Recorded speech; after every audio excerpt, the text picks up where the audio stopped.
Soundips, welcome back to podcast by BEM Undip, Daily Voice of the University. Halo Soundips, balik lagi bersama gue Ipeh. Di podcast spesial kali ini gue bakal ngebahas tentang Diponegoro Fair nih. Nah kali ini gue gak sendiri karena gue ditemenin sama Kak Kartika Nurfaisa selaku Ketua Bidang Kemitraan Eksternal BEM Undip 2023. Halo Kak. Halo. Mungkin boleh perkenalan dulu nih Kak. Oke. Selamat siang Ipeh dan juga teman-teman penonton semua. Kenalin, namaku Kartika Nurfaisa, bisa dipanggil Kartika. Di sini alhamdulillah aku diamanahkan sebagai Ketua Bidang Kemitraan Eksternal BEM Undip 2023. Oke, nah kali ini kan kita bakal ngebahas Diponegoro Fair nih Kak, yang mana itu adalah salah satu dari program kerjanya Bidang Kemitraan Eksternal ya. Iya betul. Nah itu kira-kira awal mulanya ada Diponegoro Fair itu gimana sih Kak? Oke, ini aku cerita sedikit berarti ya. Boleh, Mungkin boleh. jadi agak panjang, nggak apa-apa lah ya. Sebenarnya Diponegoro Fair itu baru ada di Kemitraan Eksternal BEM Undip tahun 2022, which is itu tahun lalu ya. Nah di tahun ini kita lanjutkan lagi di 2023. Sebetulnya itu awalnya Diponegoro Fair itu untuk membuat program kerja kolaborasi dengan alumni. Karena kan Kemitraan Eksternal di sini punya peran untuk menjalin relasi juga dengan alumni gitu. Terutama ada divisinya Academia Relation, ada relasi ke alumni. Nah, di tahun 2022 kemarin itu menjadi program inovasi yang dibawakan oleh Ketua Bidang Kestra BEM Undip 2022. Itu pertama kali ada Dipo Fair. Nah, di tahun sebelumnya itu kan tahunnya masih Covid ya, kita masih online. Nah, saat itu ada program kerja yang dilaksanakan secara online namanya Alumni Talk Show. Nah, jadi memang setiap tahunnya itu selalu ada program kerja yang bekerja sama dengan alumni. Nah, terus di tahun sebelumnya itu program kerja yang bekerja sama dengan alumni ini namanya Undip Night Festival. Itu kerjasama juga dengan alumni. Nah, terus di tahun kemarin itu Diponegoro Fair dibuatnya untuk kerjasama dengan alumni. Itu rencana awalnya sebetulnya niatnya mau talk show juga gitu dengan alumni, tapi ternyata kita bisa ngemas menjadi berupa lawyer club. Mungkin di tahun ini juga ada ya Diponegoro Lawyer Club gitu. Dan sebetulnya kalau berkaca dari Dipo Fair tahun 2022 itu di luar dugaan banget sih, bisa sampai ada konsernya, bisa sampai ada bersihin sampah juga. Terus bahkan waktu itu di 2022 itu Dipo Fair-nya ada namanya Dipo Kreatif juga gitu. Jadi emang itu di tahun 2022 cukup di luar dugaannya Kestra juga kalau bisa sampai sebesar itu. Karena emang rencana awalnya untuk Dipo Fair 2022 itu memang yang penting kita ada kerjasama nih dengan alumni untuk membuat suatu program kerja ataupun event gitu. Oke, karena emang setahu aku juga ya Kak, tahun lalu tuh Dipo Fair 2022 tuh bener-bener pecah banget, ramai banget, apalagi konsernya itu closingnya karena artis-artisnya juga bagus-bagus. Jadi orang-orang di Manfest tuh apalagi ya Kak, aku lihat Iya, tuh rame banget itu bener-bener kayak wah boom banget sih itu tahun lalu. Berarti untuk tahun ini kurang lebihnya apa aja sih Kak rangkaian di Dipo Fair tahun 2023 yang bakal dibawakan? Oke, sekarang kita beranjaknya ke yang tahun ini ya. Kita tadi udah cerita-cerita latar belakangnya gimana. Buat yang tahun ini ada beberapa yang kita evaluasi juga dari Dipo Fair tahun 2022-nya sendiri. Jadi memang kita lihat nih dari yang tahun 2022 itu program yang mana sih, rangkaian yang mana sih yang efektif untuk dilanjutkan dan diadakan lagi, dan mana yang memang kayaknya dari segi engagementnya, ketertarikan orang untuk mengikutinya itu kurang, itu kita tidak adakan di tahun ini. Jadi kita lanjutkan yang memang ada potensinya dan kita evaluasi lagi. Dan mungkin di tahun ini itu yang pertama kita melanjutkan dari yang tahun lalu, itu ada Dipo Sosial, itu masih ada. Itu kita bekerja sama dengan bidang lingkungan hidup BEM Undip 2023 ya di tahun ini. Itu dengan program kerja Green Deep Scholarship. Jadi Green Deep Scholarship itu dalam kurun waktu satu periodenya LH BEM Undip itu mereka mengumpulkan sampah-sampah. Jadi semisal ada program kerja seperti rapat kerja kayak gitu-gitu, itu setiap sampahnya itu dipilah dan nanti dijual untuk di akhir periode itu nanti buat beasiswa gitu ke mahasiswa. Jadi memang sampahnya kita kumpulkan dan kita kembalikan ke mahasiswa. Nah, di sini di bagian Dipo Sosial ini kita kolaborasi dengan Green Deep Scholarship-nya itu. Nah, dari Green Deep Scholarship itu sebenarnya kita kolaborasi lagi dengan salah satu event yang kemarin. Dan memang kita juga dari Green Dips itu kita kan kerjasamanya sama Green Dips nih. Jadi kita nanti dapat hasilnya untuk beasiswanya itu dari total keseluruhan yang dikumpulkan oleh Green Dips-nya itu. Itu untuk rangkaian Dipo Sosial. Dan untuk Dipo Fair tahun ini Dipo Sosialnya udah berjalan ya kemarin. Terus untuk rangkaian selanjutnya itu ada di Diponegoro Lawyer Club. Itu di tahun ini masih sama, bentuknya juga masih diskusi panel. Itu nanti di tahun ini kita memang ranahnya membahasnya ke arah politik dan memang kita bekerja sama dengan bidang Sospol BEM Undip. Nah untuk tornya pembahasannya apa-apa aja itu kita bahas lagi, bener-bener kita brainstorming bareng sama Sospol BEM Undip. Nanti ditunggu aja informasi-informasi selanjutnya, kiranya kita bakal bahas apa nih dan kita bakal ngundang siapa-siapa aja. Nanti pasti bakal ada infonya di Instagramnya Dipo Fair. Dan di Dipo Fair itu memang yang paling terkenal di konsernya sih ya. Nah di konsernya di tahun ini itu kita masih bekerja sama dengan pihak ketiga lagi ya. Jadi kita nggak berdiri sendiri, jadi kita masih berkolaborasi juga dengan pihak eksternal. Dan itu memang bisa melibatkan bahkan sampai dalam skala satu Semarang bahkan lebih gitu. Kayak yang kemarin Ipeh juga tahu ya. Itu kemarin kita berhasil sampai gain ke luar Jawa Tengah juga gitu. Sampai banyak orang dari Jakarta untuk datang ke Semarang untuk beli tiket nonton konsernya, dan harapannya tahun ini bisa serame itu juga. Pastinya. Oke, mungkin kita coba breakdown satu-satu nih Kak. Dari mulai rangkaian pertama itu Dipo Sosial yang emang udah berjalan. Nah itu untuk si beasiswa Green Deep Scholarship itu peruntukannya itu apakah dari Dipo Fair ikut turun tangan atau dari full dari LH-nya Kak? Oke, kalau itu ke teknis lapangannya ya. Nah, sebenarnya untuk Green Dips ini karena memang dari teman-teman LH BEM Undip itu yang diberdayakan hanya staff dari LH-nya gitu. Jadi di sini memang kerjasamanya dengan Dipo Fair itu dengan adanya kerjasama ini untuk membantu di bagian SDM-nya memang.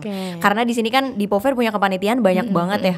Ada 100 lebih dan di situ kita bergerak bareng-bareng untuk membantu mengumpulkan sampah yang memang waktu itu banyak juga ya.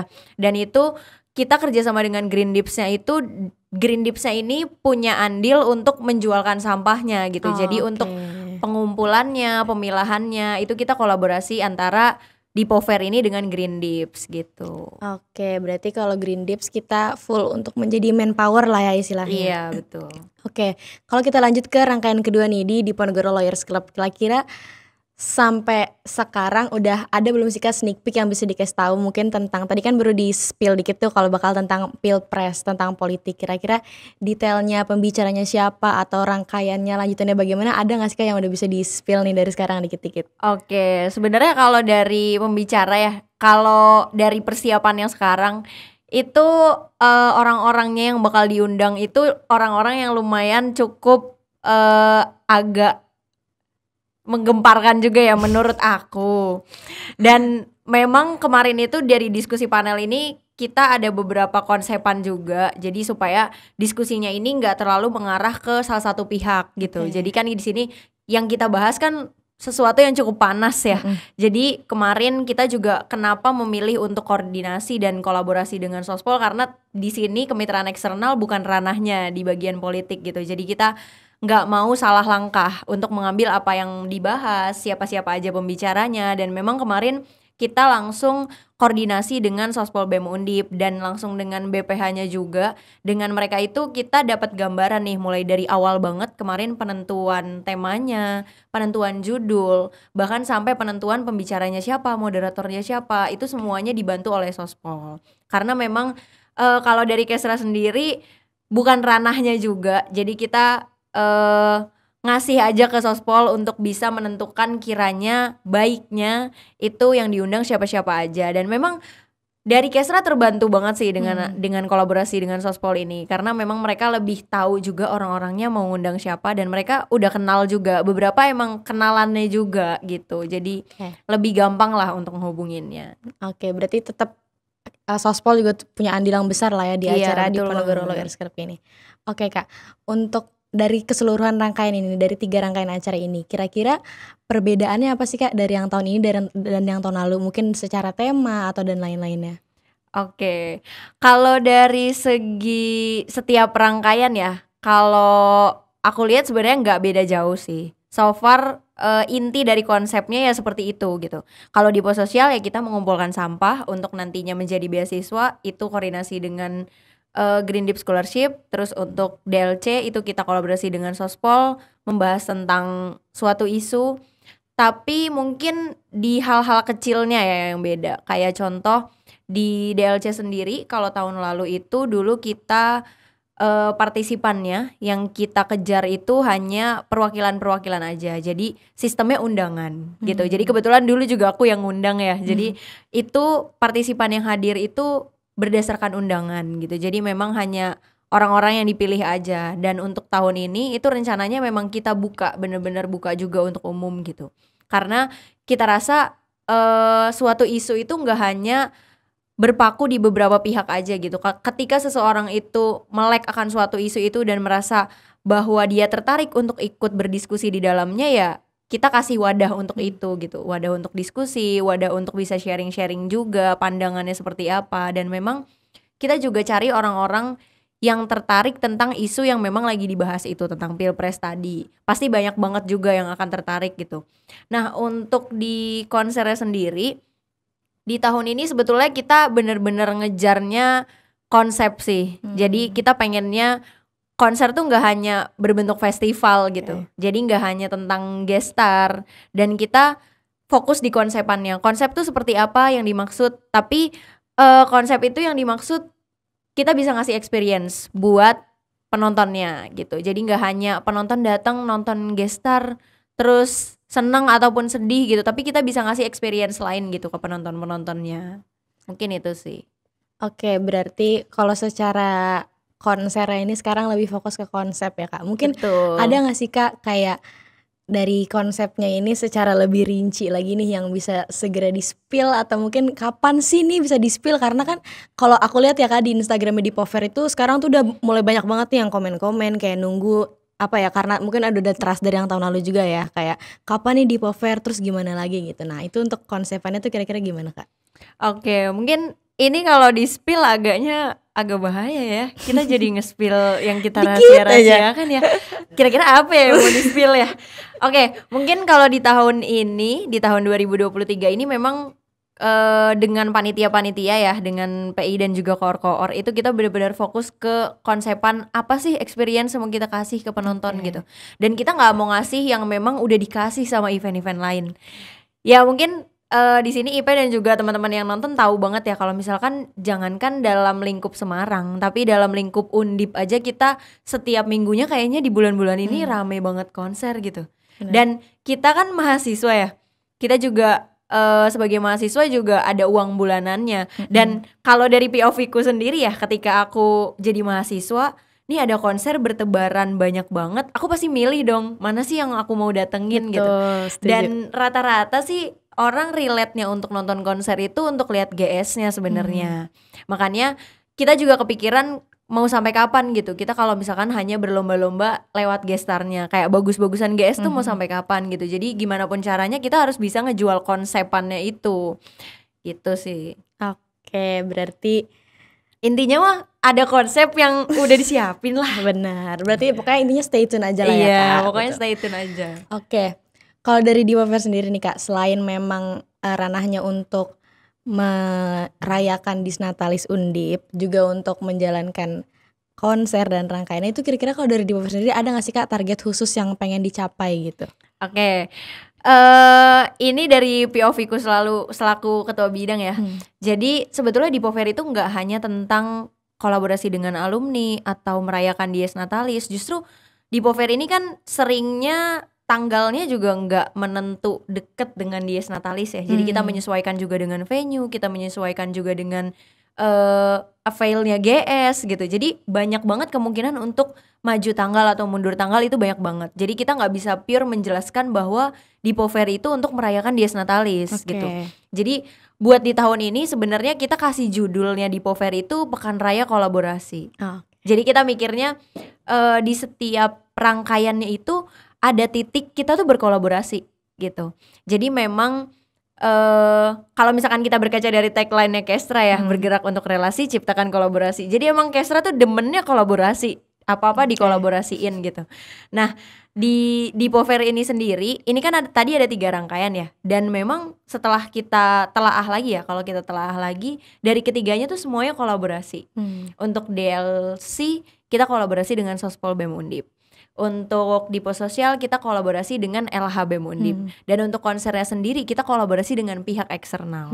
Dan sebenarnya tujuan lain atau tujuan khusus ya dari Dipo Fair-nya itu sebetulnya yang paling aku rasakan dampak besarnya adalah brandingnya sih.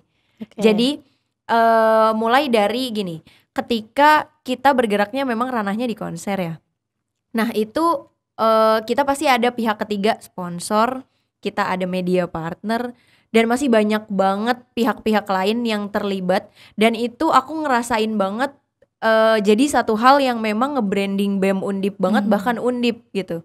Dan seringnya ya, mungkin ini dari panitia-panitia juga ngerasain juga, ketika di Pover tahun lalu misalkan sudah berhasil bekerja sama dengan suatu perusahaan gitu, nanti di tahun selanjutnya tuh pasti ditanyain lagi gitu, tahun ini ada nggak, tahun depan ada nggak acaranya gitu, acaranya kayak gimana, kapan. Jadi memang ada relasi yang dijalin itu gitu sih. Oke, berarti memang tetap ya Kak, sesuai dengan namanya kemitraan eksternal, akan terus menjaga kemitraan dengan pihak-pihak eksternal, intinya begitu. Oke, ngomongin tentang banyaknya kolaborasi nih Kak, pasti kan selain semua hal kan selain ada lebihnya pasti ada kurangnya. Nah kira-kira dari kolaborasi ini ada gak sih Kak malah hal-hal yang membuat jadi kendala, atau mungkin dari aspek-aspek lain gitu, kendala yang dialami selama menjalani di Pover ini?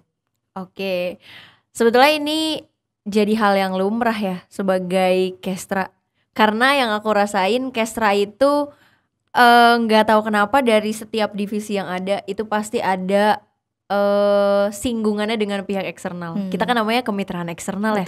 Kita tuh bener-bener mainnya di luar. Kita tuh main-mainnya sama pihak eksternal. Anak luar banget. Iya, kita garda luar lah pokoknya. Kita mainnya di luar. Dan Kestra di sini tuh dari semua divisi pasti pernah ketemu sama pihak eksternal yang macem-macem banget. Mungkin kalau aku bilang kendala, itu ada di gimana caranya kita bisa kompromiin itu sih, sampai nemu titik tengahnya. Karena dari setiap waktu, setiap orang, setiap perusahaan itu permasalahannya pasti beda-beda banget. Jadi mungkin di tahun lalu permasalahannya A, di tahun ini kok bisa-bisanya jadi yang hal-hal kecil jadi beda gitu. Jadi emang faktor eksternal itu yang gak bisa kita cegah juga gitu. Dan memang pihak eksternal itu setiap tahunnya juga kan punya regulasinya ya. Jadi kayak mungkin kalau tahun lalu kita menganggapnya, bisa aja kita tahun ini menganggap oh kerjasama lagi aja sama perusahaan A, tahun lalu cuma gini kok gitu. Ternyata setelah tahun ini kita mau ajak lagi, oh udah beda regulasinya. Sebenarnya itu sih kendalanya. Jadi memang kemitraan eksternal di sini dan juga di Pover itu dituntut untuk bisa beradaptasi sama regulasi apapun yang dibikin sama pihak eksternal. Dan juga ada faktor dari kondisi misalkan kondisi eksternal, audiensnya ternyata udah gak relate nih kalau kita ngangkat yang seperti ini, trennya udah kayak gini gitu. Dan memang kita dituntut juga untuk bisa nge-branding sesuatu sesuai dengan tren yang ada gitu. Nah memang itu sih kendala-kendalanya, karena memang kita semua-muanya dikolaborasiin, semuanya dikerjasamain. Jadi kita harus bisa nyatuin dua kepala jadi satu gitu. Betul. Ngomongin branding nih Kak, di Pover ini kan acaranya baru tahun kedua ya. Tapi followers Instagram itu udah 13.000 sekian. Keren banget kan? Keren banget. Nah itu kira-kira dari di Pover nih, dari kakak sendiri, ada gak sih Kak mungkin kayak tipsnya atau apa yang diterapin sama panitia di Pover gitu untuk tetap ngejaga trust dari penonton, trust dari peserta semuanya gitu? Oke, buat ngejaga ya, ini kan brandingnya juga udah jor-joran banget di tahun pertama ya. Sebenarnya yang untuk ngejaga sih kita yang bener-bener harus dikurangin itu keblunderan-blunderan itu sih. Jangan sampai informasi apapun tuh nggak disaring dulu, nggak diseleksi dulu. Karena memang ternyata ketika pegang akun ataupun pegang suatu event yang brandingnya sebesar itu, kita salah sedikit aja itu kelihatan banget. Kita pernah viral di Manifest karena kesalahan sedikit ya.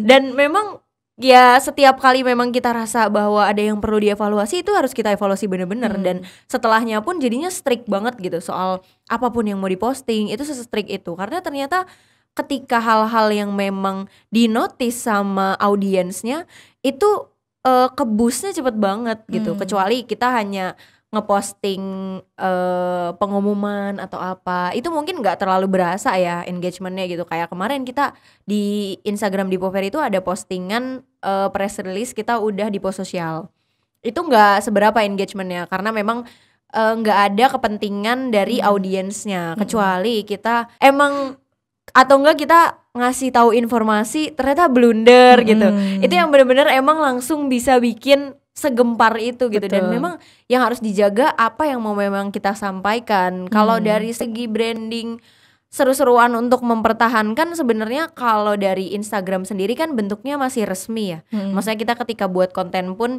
nggak yang bercanda-bercanda banget itu. Mungkin kalau teman-teman mau lihat konten-konten yang lebih seru atau lebih lucu-lucu ada di TikToknya ya. Itu ada di TikToknya, itu lebih agak ngikutin tren aja sih kita. Enaknya tren yang di TikTok tuh lagi apa sih, kita ikutin trennya kayak gimana gitu. Nah sebenarnya kalau untuk mempertahankan, yang penting selama informasinya itu masih nggak keluar dari informasi yang nggak cuma buat gimmick-gimmick doang gitu. Sebenarnya kalau yang penting valid itu nggak apa-apa sih. Jadi emang yang penting apapun yang kita sampaikan itu sesuai aja gitu.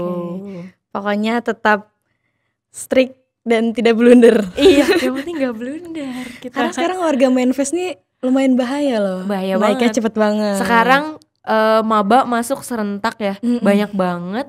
Tapi yang lulus kan sedikit, dan yang lulus pun tetap nge-follow dong. Betul, setuju. Semakin banyak followersnya. Malah kadang bukan mahasiswa tetap nge-follow Kak Manifest karena bahkan gabut sampai aja. universitas lain juga kan. Itu kita bener-bener kalau kita blunder sedikit ya udah. Mohon maaf. Mohon maaf. Di atas materai.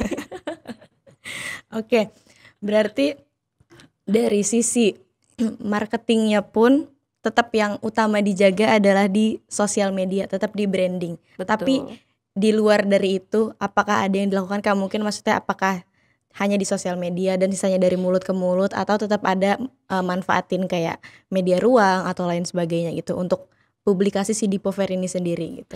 Oke, kalau untuk publikasi sebenarnya kalau di Undip sendiri ya, bahkan di Kestra sendiri ketika bekerja sama dengan pihak apapun, kita sering kali masih tetap butuh branding selain di sosial media. Kayak contoh kalau di Dipo Fair tahun 2022 kemarin kita masih memanfaatkan poster, kita masih memanfaatkan standing banner untuk penjualan tiket. Terus kita juga masih memanfaatkan baliho. Jadi memang kita masih pakai banyak media-media yang mungkin konvensional ya. Jadi memang nggak digital gitu. Jadi kita tetap pakai hal-hal itu karena kita rasa gini, ketika kita hanya mengejar audiens yang mahasiswa itu oke, bisa lewat sosial media. Tapi di sini aku rasa Dipo Fair itu brandingnya udah jauh lebih dari sekedar mahasiswa gitu. Terlebih di tahun pertama kemarin itu kita bisa ngambil gesternya Shalon Seven, itu genrenya nggak cuma mahasiswa gitu.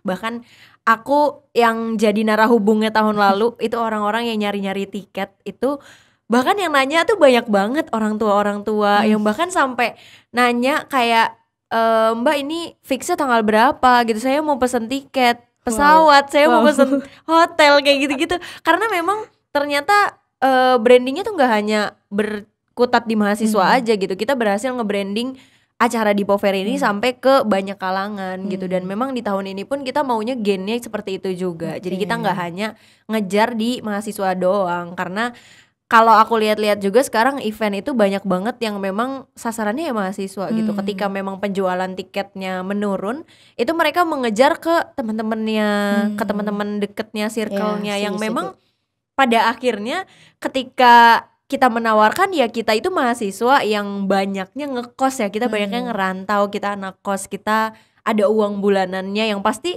diajak pun kita mikir-mikir dong buat nonton gitu.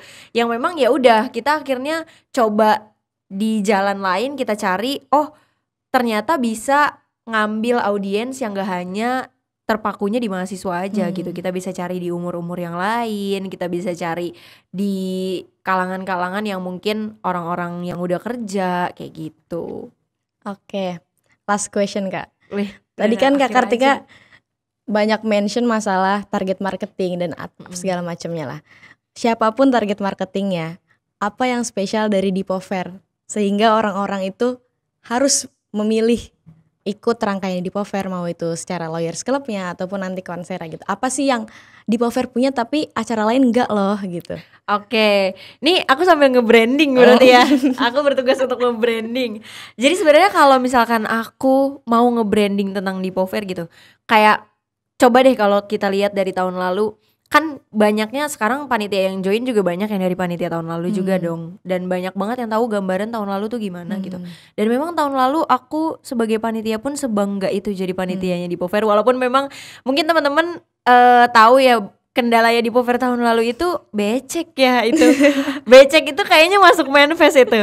Iya. Itu masuk manifest waktu ke tahun lalu itu becek. Tapi mungkin terlepas dari beceknya bahkan orang itu masih menganggap Dipover itu pecah banget gitu. Jadi mereka nggak fokus di buruknya aja, ternyata mereka ngerasain seru banget gitu. Dan apa sih yang kiranya memang tahun ini bisa kita kasih ke teman-teman tadi yang aku bilang, ketika kita hanya terfokus sama artis-artis dan artis, mau sampai kapan kita berlomba-lomba hanya tentang artis gitu. Dan memang aku akui ya, ini artis itu nggak menjamin marketing bisa habis loh.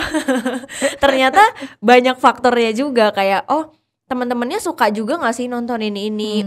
Selain bisa nonton artis yang memang dia suka, dia bisa dapat apa sih datang ke sana gitu. Dan memang gini, ketika kita udah punya branding nama, contoh deh kalau di konser-konser yang di Jakarta, kayak orang tuh nggak peduli artisnya siapa, tapi kalau udah denger nama konser itu, nama event festival itu, dia pasti udah pengen beli aja gitu. Karena emang tertarik sama nama eventnya gitu. Dan ya itu jadi PR juga sih di Dipover tahun ini. Gimana caranya kita bisa bikin orang-orang tuh denger Dipover aja udah pasti mau nonton gitu konsernya. Pasti bagus kok, udah gak ragu lagi deh sama panitia-panitianya, pasti bagus gitu. Tahun kemarin aja bisa pecah, tahun ini masa gak pecah gitu. Makanya dari tahun ini sebenarnya yang bakal kita kasih banget sama penonton sih experience-nya tadi. Jadi kalau misalkan konser-konser lain mungkin masih belum kepikiran ke sana, mungkin masih berlomba-lomba untuk mencari GS mana gitu. Kita memikirkan untuk gimana caranya penonton itu datang membawa kenangan. Gitu. Jadi bahkan sampai setiap artis yang tampil pun kalau bisa membawa kesan baik gitu di dirinya. Mau dia suka atau enggak dengan artisnya, selagi momen itu bisa dibangun ketika artis itu nyanyi, misalkan ada experience yang bisa dirasakan sama penontonnya, itu bakal jadi sesuatu yang dikenang banget dan emang makin ningkatin brandingnya. Karena ya tadi ketika seseorang itu punya anggapan atau punya gagasan, acaranya seru, dia pasti langsung pride banget nih udah nonton, entah itu lewat Instagram, entah itu lewat manifest. Waktu itu aku lihat banyak banget setelah Dipover selesai itu mereka se-excited itu, maksudnya kayak bahagia itu loh udah nonton Dipover gitu. Waktu itu aku baca kayak Dipover pecah banget, shout out buat panitia-panitianya. Aku sebagai panitianya di situ kayak yang tadinya kakiku tuh seharian itu kayak udah mau lepas tapi baca kayak gitu tuh ya Allah se-happy itu gitu. Dan memang kita pengennya ada manifest yang kayak gitu juga. Jadi benar-benar semakin ningkatin animonya masyarakat tentang Dipover ini. Jadi orang semakin tahun ke depan tuh semakin ditunggu-tunggu banget gitu. Jadi orang-orang yang ditunggu apalagi kalau bukan Dipover gitu. Jadi nggak kepikiran ke acara-acara yang lain gitu. Jadi kita nggak merasa punya saingan gitu. Ya udah gitu, kita yang paling ditunggu-tunggu nih sama orang gitu. Oke, dari tadi udah ngomongin konsep, artis, experience dan segala macam. Sekarang kalau mau nonton kemana Kak? Cari tiketnya di mana? Oke. Kalau mau nonton teman-teman bisa buka di Instagramnya Dipover. Nah di situ nanti ada linknya Di bagian bionya itu ada linknya, teman-teman bisa klik di situ, nanti ada pembelian untuk tiketnya juga. Kebetulan kita udah close ya untuk pembelian tiketnya. Kemarin udah pre-sale yang pertama, tapi nanti ditunggu aja, kita bakal ada informasi-informasi lagi. Stay tune aja pokoknya di Instagramnya Dipo Fair, nanti bakal ada penjualan tiket lagi pastinya. Oke, pokoknya stay tune aja ya teman-teman semua. Oke deh, terima kasih banyak Kak Kartika udah bersedia mengulas banyak hal tentang Dipo Fair bareng aku di sini. Makasih udah meluangkan waktunya. Semoga Dipo Fair tetap sukses, bahkan lebih sukses daripada tahun sebelumnya. Oke, terima kasih kembali juga Ipe. Nah mungkin teman-teman kalau misalkan teman-teman tertarik juga untuk nge-podcast kayak aku nih, dipanggil juga sama Ipe atau mau nge-podcast, itu bisa banget buka di Instagramnya BEM Undip, nanti ada link tree, teman-teman bisa isi di situ untuk nge-podcast kayak aku kayak gini. Oke, benar banget. Thank you Kak. Oke, mungkin segitu dulu dari kita. Terima kasih banyak Soundip. See you. Bye bye.